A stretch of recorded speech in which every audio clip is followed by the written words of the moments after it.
Bonjour, j'espère que vous allez bien. Dans cette vidéo, on va aborder un exemple en étudiant la notion du macro-étape. On va utiliser un système de remplissage d'un bac.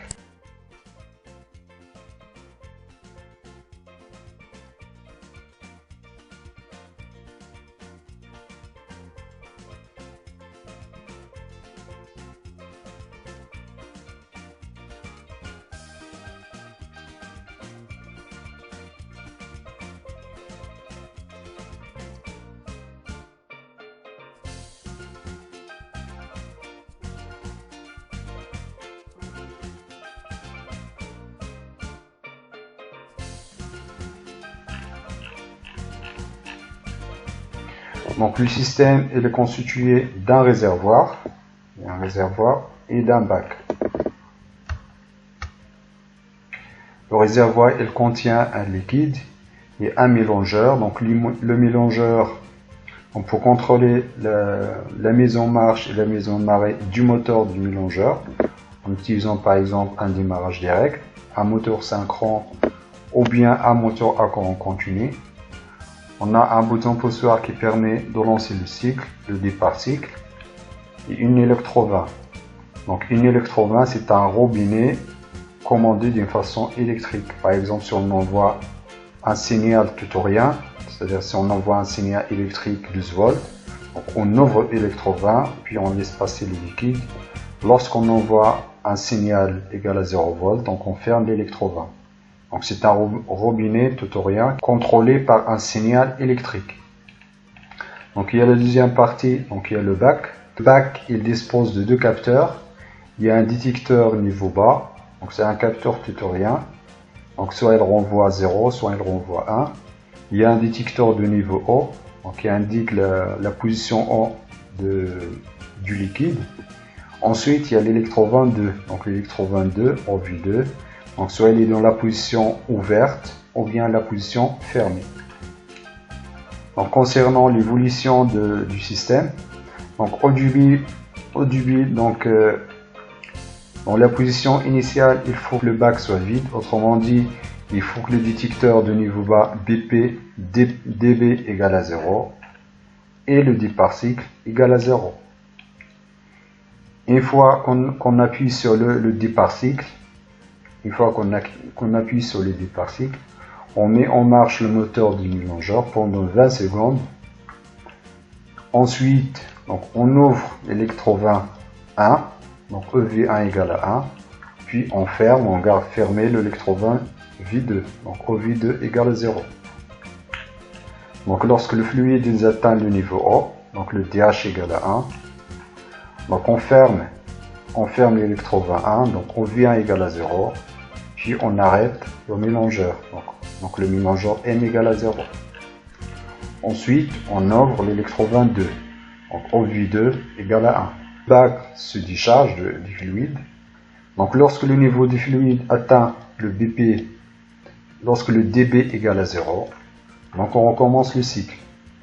Donc autrement dit, donc on attend, on appuie sur le départ cycle pour recommencer le cycle prochain. Donc concernant la définition d'une électrovin,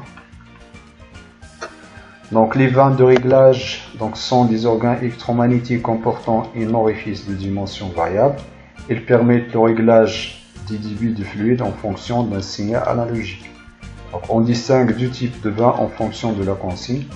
Donc le vin tutorien, donc, qui est le cas des électrovins qu'on utilise ici. Donc on dispose de deux états. Donc l'électrovin, soit il est dans la position fermée, soit il est dans la position ouverte. Ou bien on parle aussi des vins réglables. Donc les vins réglables, donc il peut y avoir plusieurs positions. Donc il y a la position 0% et la position 100% pour avoir plusieurs niveaux. Donc en fonction du débit du fluide qu'on laisse passer. Donc le contrôle, ça peut être un contrôle 420 mA. Donc il y a du régulateur 420 mA. Donc si on envoie un courant de 4 mA, donc on a une position 0%. Lorsque le courant est égal à 20 mA, donc on envoie donc l'électrovin, il est dans la position fermée, ouverte. Donc il y a une position de 100%. Ou bien on peut envoyer également une tension analogique, par exemple entre 0 volts et 12 volts. Donc si on envoie un signal, une tension analogique de 0 volts, on a une position ouverte. Lorsqu'on envoie 12 volts, donc on a une position ouverte. Donc le 0% est une position fermée. Si on envoie 6 volts, donc on a une position au milieu.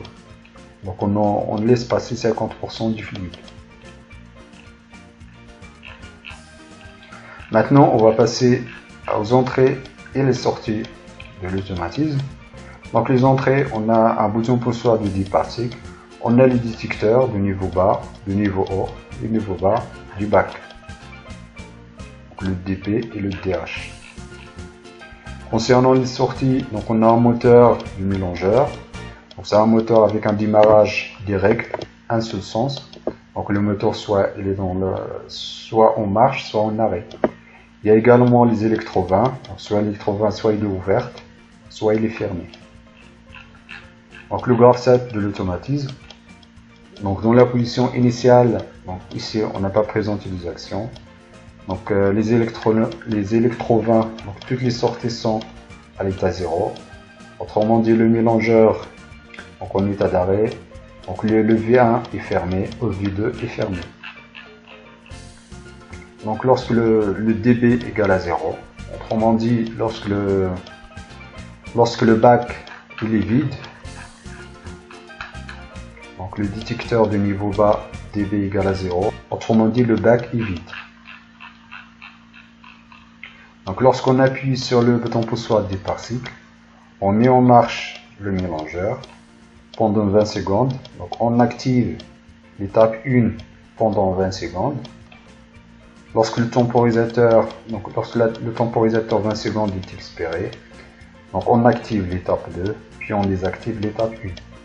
Donc dans l'étape 2, donc on laisse en marche le mélangeur. Ensuite on ouvre l'électro-21. Donc l'électro-21 est ici. Donc on ouvre l'électro-21. En même temps, on laisse en marche le mélangeur.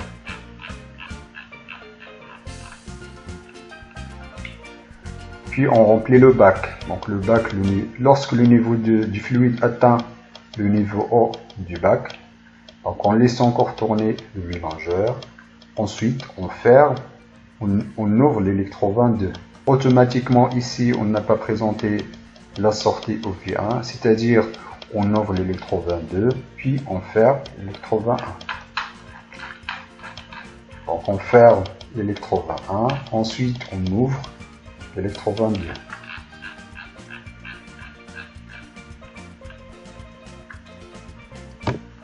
Lorsque le niveau du fluide atteint le niveau bas, donc on laisse encore fonctionner le mélangeur. Donc on active l'étape 4, on désactive l'étape 3. Donc ici on a une transition qui est valide par défaut. Autrement dit, lorsque l'étape 4 est active, donc on active l'étape 0, puis on désactive l'étape 4. Donc ici, donc on ferme l'électro-21 et l'électro-22. Ensuite, on arrête le mélangeur. Donc ici, les actions ne sont pas exécutées par défaut. Lorsqu'on ne présente pas les actions, autrement dit, ils ne sont pas exécutés par défaut.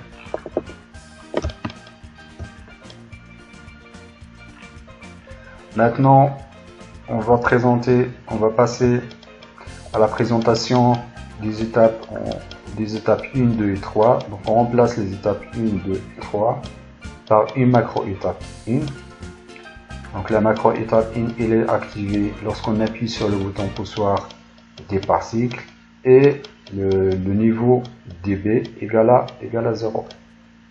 Donc ensuite on active l'étape 1, puis on désactive l'étape 0.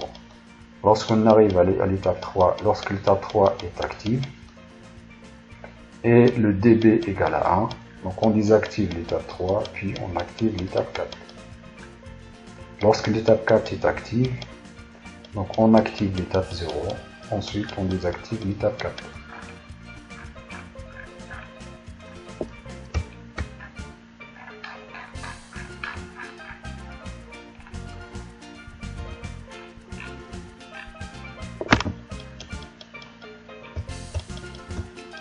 Je vous remercie de votre attention et à la prochaine vidéo.